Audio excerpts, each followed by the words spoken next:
మరి post mortem report ఎందుకు sir బయటికి రావట్లేదు?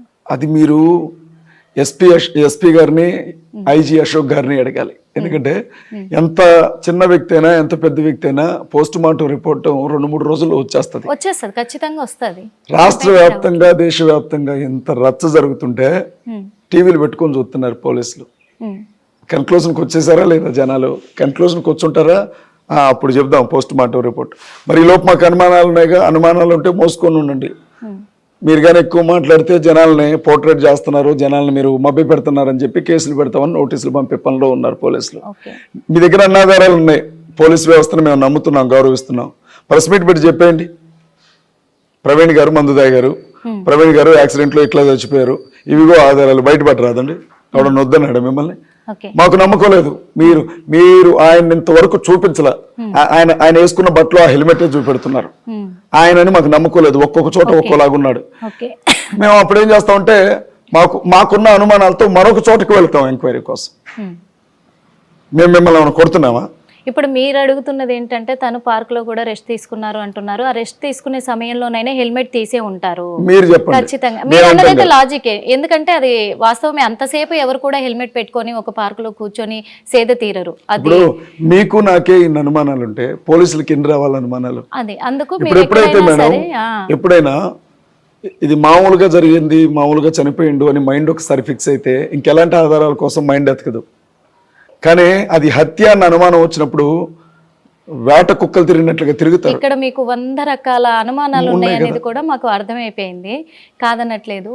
కాకపోతే ఈ విషయాలు పక్కన పెడితే సార్, మెయిన్గా మాకు ఇప్పుడు ఇక్కడికి వచ్చిన తర్వాతే తెలిసింది మీరు కూడా ఒక ఎఫ్ఐఆర్ ఫైల్ చేసి వచ్చారు అని చెప్పేసి.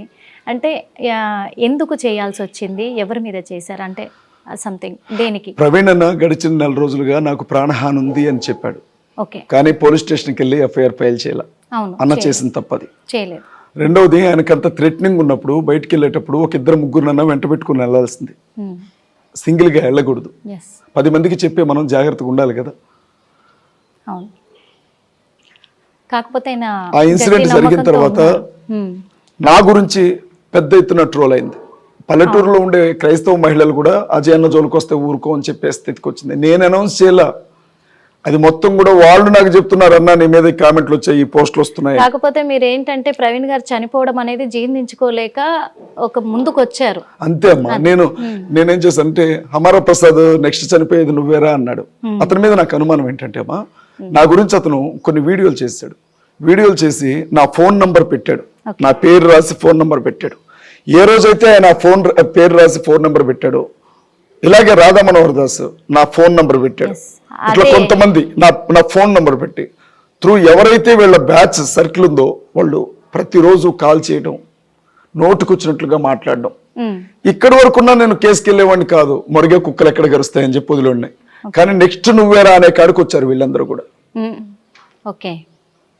నేను ఒక లాయర్ని, నేను చట్టాన్ని గౌరవిస్తాను, రాజ్యాంగాన్ని గౌరవిస్తాను. చట్టాన్ని దాటి రాజ్యాంగాన్ని దాటి ఒక పని చేయండి. నేను ముందుగా నేనేం చేయాలి, ఇంత పరిస్థితి ఇలా ఉంది. సిపి గారి దగ్గరికి వెళ్ళాను నిన్న, టీం వచ్చారు. డివై సిపి గారు ఉన్నారు, డిప్యూటీ సిపి గారు ఉన్నారు. వారి దగ్గరికి వెళ్ళి జరిగిన విషయం చెప్తే వారు వెంటనే ప్రసాదరావు గారు అర్బన్ పోలీస్ స్టేషన్లో భావన్ ప్రకాష్ గారు సిఐ గారికి కాల్ చేసి అజయ్ బాబు వస్తున్నాడు, కేసు పూర్వపరాలు చూసి కేసు ఫైల్ చేయండి అని చెప్పారు. అన్ని వివరాలు చెప్పాము. వారు సాటిస్ఫై అయ్యారు నేను చెప్తున్న వివరాలతో. ఎఫ్ఐఆర్ చేశారమ్మా. ఎవరెవరి మీద ఎఫ్ఐఆర్ అయిందంటే హమారా ప్రసాద్ మీద ఎఫ్ఐఆర్ అయింది, కరుణాకర్ సుగ్గుణ మీద ఎఫ్ఐఆర్ అయింది, లలిత్ కుమార్ మీద ఎఫ్ఐఆర్ అయింది, రాధా మనోహర్ దాస్ మీద ఎఫ్ఐఆర్ అయింది, ఆంధ్ర నుంచి మహాకూటమి రాజేష్ మీద ఎఫ్ఐఆర్ అయింది. మొత్తం 5 మీద ఎఫ్ఐఆర్ చేయించారు. నా ప్రాణానికి ఏదైనా ప్రమాదం జరిగితే రాబోయే రోజుల్లో ఈ 5 వాళ్ళ అనుచరులు మాత్రమే కారణం అని చెప్పి రిటర్న్ గా రాసిచ్చి వచ్చాను. అది మాత్రమే కాదు, ఈరోజు నా భార్య ఎస్సీ అమ్మ, నా భార్య ఎస్సీ దళితురాలు. SC national SC commission director గారికి ఈరోజు కంప్లైంట్ పెడుతున్నాం మేము. మాకు ఇలా ప్రమాదం ఉంది, కుటుంబం నా భార్యను చంపుతానని కూడా మాట్లాడుతున్నారు. మాకు థ్రెట్ ఉంది, మాకు ప్రొటెక్షన్ కావాలి అని చెప్పి ఈ విషయం సీరియస్ గా తీసుకోవాలని ఎస్సీ కమిషన్ కి ఈరోజు కంప్లైంట్ చేస్తున్నాం మేము. ఇది నా మొదటి బాధ్యత. ఎందుకంటే రేపొద్దున ఎవడైనా నా జోలికి వస్తే నేను నీతో చెప్పాను, నువ్వేమి పట్టించుకోకపోబట్టే ఈరోజు నాకు ఇది జరిగింది అని నేను పోలీసులను ప్రశ్నించడానికి నాకు ఒక ఆధారం ఉండాలి. ఎప్పుడైనా కానమ్మా బాధ్యతలు గుర్తించిన వాడికి హక్కుల గురించి మాట్లాడే అవకాశం ఉండదు. విధులున్న తర్వాతనే హక్కులు. నా పని నేను చేశాను, కంప్లైంట్ చేశాను. రాజేష్ మహాసేన గురించి నేను మీతో కొన్ని విషయాలు చెప్పాలి. మహాసేన కాదు, మహాకూటమి రాజేష్. నేను మనిషి చనిపోయిన రోజు నేను అక్కడికి వెళ్ళానమ్మా.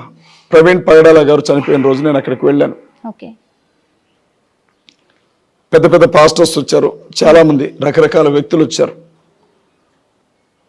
అందరూ ఏం జరిగిందో తెలుసుకోవాలి అని చెప్పి పెద్ద ఎత్తున మాట్లాడుతూ ఉంటే మహాకూటమి రాజేష్ వచ్చాడు, తెలుగుదేశం అధికార ప్రతినిధి. ఎవరు పంపారో తెలియదు. లోకేష్ గారు పంపారా, నాయుడు గారు పంపారా, ఇంకెవరైనా పంపారా, కేనే వచ్చాడా మాకు తెలియదు. ఆయన ఎవడు పిలవలే. అక్కడికి వచ్చాడు, లోపలికి వెళ్ళాడు, పోలీసులతో మాట్లాడాడు, బయటకు వచ్చాడు. ఇది చూస్తూ ఉంటే ప్రమాదం నాకు కనపడతా ఉంది, ఇది యాక్సిడెంటే, మీరందరూ ప్రశాంతంగా ఉండండి అని అన్నాడు. అక్కడికే పొయ్యి మీద ఏమంటారు వాటిని, బాణాలు కాగినట్లుగా కాగిపోతా ఉన్నారు క్రైస్తవులందరూ కూడా. వాళ్ళని కంట్రోల్ చేయడమే మాకు కష్టం అవుతా ఉంది. ఏ ఇబ్బంది పెట్టొద్దు, రేపొద్దున కేసులు పెడతారు వీళ్ళు, మామూలుగా ఉండదు, చికాకుల్లో పడొద్దని ఆపుతున్నాం. వచ్చి మాట చెప్పాడు. తనడం ఒకటే తక్కువ, అంత చేశారు క్రైస్తవులు. అక్కడి నుంచి వెళ్ళిపోయాడు. నెక్స్ట్ డేనే నారా లోకేష్ గారు, గౌరవనీయులైన మంత్రివర్యులు, ప్రాథమిక దర్యాప్తులో ఇది యాక్సిడెంట్ అని తేలింది. అయినా 10% అనుమానం ఉంది కాబట్టి అన్ని కోణాల్లో దర్యాప్తు చేస్తా ఉన్నారు. అక్కడితో క్రైస్తవులు బాగా హట్ అయ్యారు. అసలు రాజేష్ మహాకూటమి వచ్చుండకపోతే ఈ వివాదం మహాకూటమికి చుట్టుకునేది కాదు. అసలు తను వచ్చి దీన్ని చంద్రబాబు నాయుడు గారి మెడకు చుట్టాడు, నారా లోకేష్ గారి మెడకు చుట్టాడు. ఆ 2వ రోజు అయిపోయిందమ్మా. 3వ రోజు వచ్చాడు. వచ్చి అప్పటికే పెద్ద ఎత్తున క్రైస్తవ పాస్టర్స్ రాజేష్ మహాసేన క్షమాపణ చెప్పాలి, మహాకూటమి రాజేష్ అసలు నీకేం సంబంధం, నువ్వు పాస్టర్వా, చర్చ్ మెంబర్వా, పోలీస్ ఆఫీసర్వా, ప్రభుత్వం నిన్ను ఏమన్నా నియమించిందా, పోలీసులు నిన్ను ఏమన్నా నియమించారా, నువ్వు ఎందుకు వచ్చి స్టేట్మెంట్ ఇస్తున్నావు, అది అనుమానాస్పద వృత్తిగా వాళ్ళు కేసు నమోదు చేస్తే నువ్వు ఎందుకు ఇది యాక్సిడెంట్ అని చెప్పాలనుకుంటున్నావు, క్షమాపణ చెప్పాలని మాట్లాడుతూ ఉన్నారు. మహాకూటమి రాజేష్ ఈ రోజు కూర్చున్న కుర్చీ క్రైస్తవులు ఇచ్చిందే, చంద్రబాబు నాయుడు గారు ఇచ్చింది కాదు. క్రైస్తవులకి, దళితులకి, ముస్లింలకి అండగా ఉంటానని అతను మహాసేన స్టార్ట్ చేశాడు. ఆ మహాసేన స్టార్ట్ చేసిన రోజు ఆయన దగ్గర ఏమీ లేదు. కానీ ఈ రోజు ఆయన దగ్గర కార్లు ఉన్నాయి, ఆస్తులు ఉన్నాయి, డబ్బు ఉంది, బ్యాంక్ బ్యాలెన్స్ ఉంది, హోదా ఉంది అని అంటే వెనుకున్న ఈ 3 వర్గాలే కారణం. ఇవి చూసి వీళ్ళందరూ మాకు కావాలనే ఎవరైనా ఆయన్ని పిలిచారు. కానీ ఆ వర్గాల మీద దాడి జరిగినప్పుడు ఒక దళితుడై ఉండి, ఈ ప్రజల కష్టం మీద పైకొచ్చున్నాడు అయి ఉండి, పాస్టర్ని పట్టుకొని ఆ మాట అనేసరికి తట్టుకోలేకపోయారు. పరిస్థితి రివర్స్ అవుతుందని ఎప్పుడైతే గమనించాడో వెళ్ళిపోయాడు.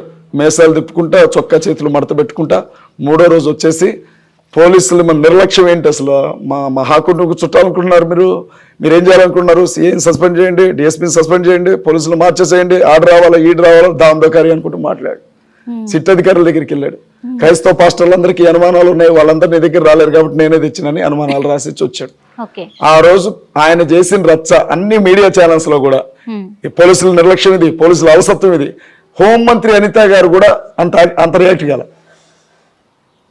డీజీపీ గారు కూడా అంత రియాక్ట్ కాల. మహాకూటమి రాజేష్ని చూస్తే నాకు అనిపించింది, ఊళ్ళో పెళ్లికి కుక్కలాడావుడి అంటారు కదా, అసలు ఇతనికి ఏం సంబంధం, ఇతను ఎందుకని ఇంత రియాక్ట్ అవుతా ఉన్నాడు, ఇతని యాక్షన్ ఏంది, ఈ నటన ఏంది అని అనుకున్నాం మేము. ఆ రోజు ఆ ఇన్సిడెంట్ అయిపోయింది. 4వ రోజు వచ్చాడు, మళ్ళీ వచ్చి హత్య అన్నాడు, వెళ్ళిపోయాడు. మళ్ళీ 4వ రోజు వచ్చి ఫుటేజ్లు చూశాను, మందు తాగాడు, సంథింగ్ అయిపోయింది, యాక్సిడెంటే, వదిలేయండి కా అంటున్నాడు. అంటూ పాస్టర్స్, ఈ క్రైస్తవ పాస్టర్స్ కొంతమంది అమాయకులైన క్రైస్తవుల్ని తప్పుదారి పట్టించారు. ప్రభుత్వానికి వ్యతిరేకంగా తీసుకుని, ఎవడు ప్రభుత్వానికి వ్యతిరేకంగా తీసుకెళ్ళింది? రాజేష్. క్రైస్తవులందరినీ ప్రభుత్వానికి, రాజేష్ చేసే ప్రతి పని, ప్రతి మాట తెలుగుదేశం మాట్లాడినట్లుగానే చూస్తుంది వాళ్ళ క్రైస్తవ సమాజం. రాజేష్ మహాకూటమికి క్రైస్తవులందరినీ వ్యతిరేకంగా తిప్పింది రాజేష్. తన మూర్ఖత్వంతో ఇవాళ క్రైస్తవుల్ని, దళితుల్ని దూరం చేసుకోవడమే కాకుండా చంద్రబాబు నాయుడికి బద్ద శత్రువులుగా మార్చింది రాజేష్. డైరెక్ట్ గా వచ్చి మందు తాగాడు అంటున్నాడు. ఈయనకి ఏ అవసరం అంటున్నా? ఐజీ గారు చెప్పాలా, ఎస్పీ గారు చెప్పాలా, హోమ్ మినిస్టర్ గారు చెప్పాలా? ఏనవా మా కోన్కిస్క గొట్టం గారి మధ్యలో ఏం చెప్తాడేంటి వచ్చి? మేము మాట్లాడుతూ ఉంటే ఇతను ఏమంటాడంటే, కేఏ పాల్కి నోటీసులు ఇచ్చాం, హర్ష కుమార్కి నోటీసులు ఇచ్చాం, అభినయ్ దర్శన్కి నోటీసులు పంపుతాం, వీకేఆర్కి పంపుతాం, ఈ తెలంగాణ అజయ్ బాబు కూడా పంపించేస్తాం.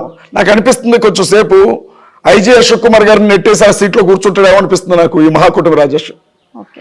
సిట్ అధికారులు కూడా చెప్పాడట, గట్టిగా చెప్పాను, గుణపాఠ ఆధారాలన్నీ తీసుకురమ్మనండి, ఉంటే అనుమానాలు ఉన్న దగ్గర ఆధారాలు ఏమి ఉంటాయమ్మా, ఉన్న అనుమానాలు చెప్తా ఉన్నాం మేము. హిట్ టీవీ యాప్, ఇందులో short news, live news, entertainment shows, movies, digital magazines తో పాటు మీ జిల్లా వార్తలను కూడా ఫ్రీగా చూడొచ్చు. అంతేకాదు కేజీ నుంచి పీజీ వరకు విద్యార్థులకు స్కాలర్షిప్ కూడా అందిస్తున్నాం. ప్రతి వారం 10 మందికి లక్కీ డ్రా ద్వారా ఒక్కొక్కరికి 10,000 రూపాయలు అందిస్తున్నాం.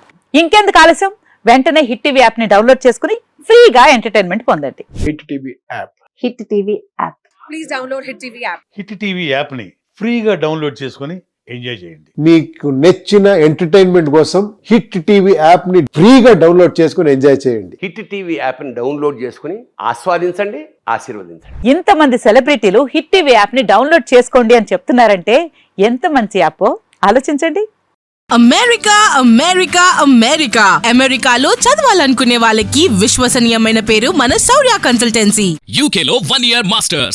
UK లో 1 year masters. 2 years work permit up to 5 years visa. Contact Saurya Consultancy. Contact 89851 89851.